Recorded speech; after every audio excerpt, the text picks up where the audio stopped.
diida waxa ay weerar ku soo qaadeen xarunta dhexe ee shabakada Shabeelle Media Network iyagoona bilaaway halkaas inay ka kaxeystaan wariye Cabdullaahi Cismaan Cadaani halka mar kale ee weerarkaas mid la mid ah saacad kadib oo ay soo qaadeen ku kaxeystay wariye Xasan Wali Sheekh Abubakar inkastoo waqti dambe oo galabta ah la sii daayay wariye Xasan shakhsiyaadka ka socday CID oo ku socday hab aan ahayn qaabka nidaamka sharciga looga bartay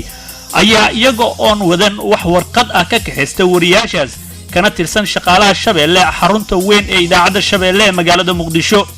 wariye Cabdullaahi Cismaan Cadaani ayaana caawa sharci daro ku hooyanaya xarunta CID sanadkan gudihiisa waa markii saddexaad oo CID weerar oo soo weerarto idaacada Shabeelle bilowgii sanadkan ayay ahayd markii ay xireen agaasimaha guud ee shabakada Shabeelle Media Abubakar Sheekh Maxamuud Abubakar Sky iyagoona waliba ku xiray halka loogu talagalay in lagu xiro laguna ciqaabo dadka gala dambiyada culus oo ay ka mid yihiin argagixisanimada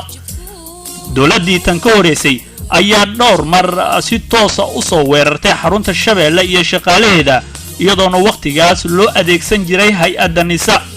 laakiin waxaan la ogeyn sababta rasmiga ee ka dambaysa in haatan CID ay soo weeraraan idaacada Shabeelle isla markaasna ay ka haystaan qaar ka mid ah shaqaalaha idaacada Shabeelle